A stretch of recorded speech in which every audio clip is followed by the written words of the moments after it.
Baik, terima kasih kepada penonton yang sudah mampir di video kali ini.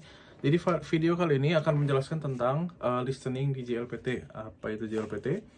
JLPT adalah tes keterampilan bahasa Jepang atau Nihongo no Ryoku Shiken. Levelnya ada dari N1 sampai N5. N1 itu paling tinggi, N5 itu paling rendah. Jadi JLPT ini biasanya dibutuhkan untuk kita mencari kerja di Jepang, entah itu magang atau pekerja profesional dan lainnya. Terus balik lagi, kenapa sih listening itu penting? Jadi listening itu 1/3 dari nilai JLPT. Jadi JLPT itu semuanya, semua level maksimal poin adalah 180. Mungkin kalian bisa lihat di sini ya, di layarnya. Dari 180 poin listening selalu 60, alias selalu 1/3 dari total nilainya. Dan kalau misalkan kalian bisa dapat nilai sempurna yaitu 60 ditambah minimal poin dari setiap sesi yang lain, misalkan katakanlah ini N4, katakanlah kita dapat 60 ditambah minimal 38 poin dari tambahan tes kanji, tes bunpo, tes reading, maka akan didapat 60 tambah 38, 98. Masih lebih 8 poin untuk lulus di JLPT N4. Seperti itu. Sama berlaku juga untuk level N3, N2, dan N1. Jadi sangat penting. Dan alhamdulillah saya mengikuti JLPT itu dua kali. JLPT yang pertama N3 dan JLPT yang kedua itu N2 ya. Bisa kalian lihat sendiri skor saya 59 dari 60. Jadi cuma salah satu ya di listeningnya. Kenapa ini juga penting? Karena yang lainnya sangat susah. Jadi misalkan ini reading di N2 atau misalkan kanji dan teman-temannya di Mojigoi. Teman-teman ini sangat susah.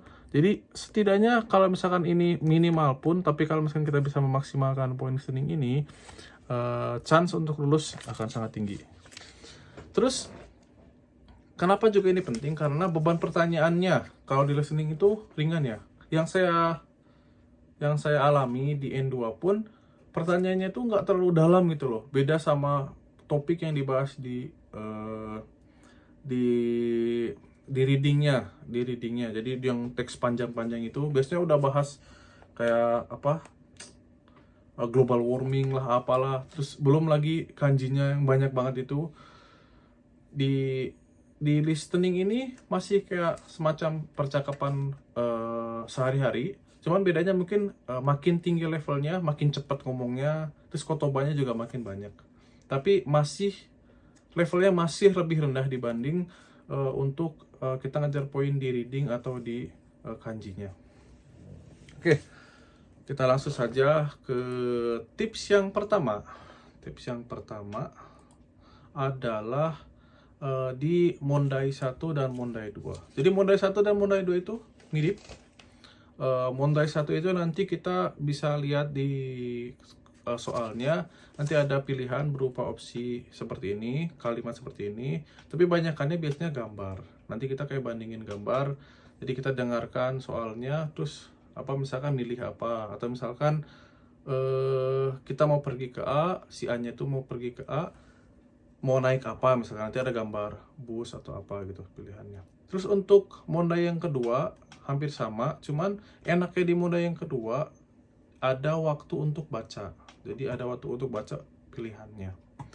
Tipsnya dari saya adalah, dan ini sangat penting menurut saya, adalah tulis keyword di jawaban. Jadi kita nanti dikasih soal, dan soalnya itu boleh dicoret-coret ya. Mungkin kalau pakai bolpen kayaknya nggak boleh, cuman pakai pensil boleh. Nah, kasih coretan-coretan di sana, tidak apa-apa guys. Jadi misalkan kita ambil contoh Mondai Ichi yang nomor 1, Mondai Ichi dan Mondai 2 ya di sini. Nah, Di jawabannya kita tulis seperti ini. Misalkan gyunyu ipong dake. Artinya kan susu satu. Terus gyunyu ipong to cheese. Jadi susu dan keju. Terus gyunyu nippon dake, susu 2 buah, dan gyunyu nippon to cheese nih. Jadi susu 2 dan keju. Jadi kapan ini nulisnya? Nanti pas begitu tes dimulai, soal dibagikan, dikasih waktu untuk cek. JLPT nanti akan dimulai ketika ada intro, lalu dia dijelaskan tiap sesinya mulai dari Mondai Ichi ya. Jadi Mondai Ichi nanti ada halaman pertamanya seperti ini. Ini bakal dibaca nih, bakal sama naratornya. Terus habis itu dikasih contoh juga satu soal. Nah, waktu dia menjelaskan gimana sih Mondai Ichi dan gimana sih contohnya, itu sekitar ada waktu 2 menit. Nah, 2 menit itu kalian maksimalkan. Jangan dengarkan contohnya, tapi kalian lakukan seperti ini. Jadi seperti ini sampai sejauh yang kalian bisa. Sampai Mondai 2 kalau misalkan kalian sempat buka, coba sampai Mondai 2. Kalau misalkan nggak bisa ya sebisanya. Jadi begitu nanti kalian masuk ke soal dari nomor 1, kalian udah nggak perlu mikir lagi jawabannya. Jadi begitu kalian baca, kalian udah tahu dari note ini langsung bisa kelihatan A-nya ini, B-nya ini, C-nya ini, 4-nya ini. Bisa langsung lebih mudah untuk jawab. Terus dengan kita ngelakuin ini, kita juga jadi punya gambaran tentang soalnya. Jadi misalkan susu sama keju, ini pasti dari gak usah denger pun ini udah kelihatan gitu loh. Kayaknya apa sih yang bakal dibeli atau bakal minta dibawa, kan seputar itulah. Jadi ini sangat penting. Jadi tips yang pertama, isi keyword di jawaban waktu kalian atau waktu narator menjelaskan tentang tata cara mengerjakan dan contoh. Sama berlaku di Mondai 2. Stop karena udah 7 menit setengah. Saya yakin udah pusing juga dengerinnya. Dan kalau misalkan dibikin panjang, terlalu panjang pun biasanya viewersnya udah kabur. Jadi saya bakal, kalau misalkan ini memang dirasa berguna, akan saya lanjutkan di video selanjutnya. Atau biar lebih intens dan biar lebih bermanfaat, saya juga sekalian mencari teman untuk belajar bersama. Jadi nanti saya bikin grup, linknya ada di deskripsi di bawah ini.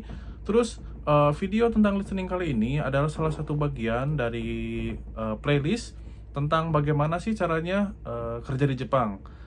Cerita tentang pengalaman saya sampai bisa bekerja di sini, nyobain ke Jepang pakai 4 visa dan lain-lain. Nanti kalian bisa lihat di video selanjutnya. Ya, terima kasih. Sekian untuk video listening hacks JLPT. Sampai jumpa di video selanjutnya, atau sampai jumpa di grup tentang listening JLPT. Terima kasih. Subscribe ya.